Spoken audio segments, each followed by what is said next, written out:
ಲಕ್ಷದ ಚಿನ್ನಾಭರಣ, 23.4 ಲಕ್ಷದ ವಾಹನ, 27.47 ಲಕ್ಷದ ಮೌಲ್ಯದ ಹೂಡಿಕೆ ಮತ್ತು ಗೃಹೋಪಯೋಗಿ, ಒಟ್ಟು 2.49 ಕೋಟಿ ಮೌಲ್ಯದ ಒಟ್ಟು ಆಸ್ತಿ. ಅಂದರೆ ಇದರರ್ಥ ಏನಪ್ಪ ಅಂತಂದರೆ 35.31 ಕೋಟಿ 35.31 ಕೋಟಿ ಸ್ವತ್ತು ಪತ್ತೆ ಅವಕಾಶ ಮಾಡಿದ್ದಾರೆ. ಭಾಳ ಬೆಸ್ಟ್ ಕೆಲಸ ಮಾಡಿದ್ದಾರೆ.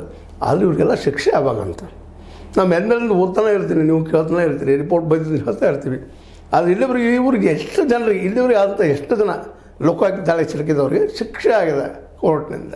ತಪ್ಪಿಸ್ಕೊಂಡ್ರೆ ಹೇಗೆ, ಯಾವ ಆಧಾರ ತಪ್ಪಿಸ್ಕೊಂಡ್ರು ಇಲ್ಲೆಲ್ಲ ಸಿಕ್ಕಂಥವು ಇವತ್ತನ್ನು ಹೆಂಗೆ ತಪ್ಪಿಸ್ಕೊಳ್ತಾರೆ, ಇದು ಸಹಿತ ಭಾಳ ನಾವು ವಿಚಾರ ಮಾಡ್ತೇವೆ ವಿಷಯ. ಈ ದಿವಸ ಜನ ಜಾಗೃತರಾಗಿ ಕೇಳಬೇಕಾಗಿದೆ ಸರ್ಕಾರವನ್ನು, ಸಿದ್ದರಾಮಯ್ಯ ಸರ್ಕಾರವನ್ನು, ಅದರಲ್ಲೂ ಗೃಹ ಮಿನಿಸ್ಟರ್ ಜಿ ಪರಮೇಶ್ವರ್ ಅವರನ್ನು.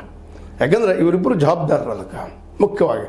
ಇವೆಲ್ಲ ಆಗಬೇಕಲ್ಲ, ಯಾಕೆ ಶಿಕ್ಷೆ ಆಗಿಲ್ಲ, ಅದು ತಪ್ಪಿಸ್ಕೊಂಡಿಲ್ಲ, ನಿರಪರಾಧಿ ಆಗಿದ್ದರೆ ಹೆಂಗೆ ನಿರಪರಾಧಿ ಆದರು, ಇವೆಲ್ಲ ಸುಳ್ಳ. ಇದನ್ನು ಸಹಿತ ಮುಂದಿನ ಜನ ನೋಡ್ತಾ ಇರ್ರಿ, ನೀವು ಎಚ್ಚರ ಮತದಾರರ.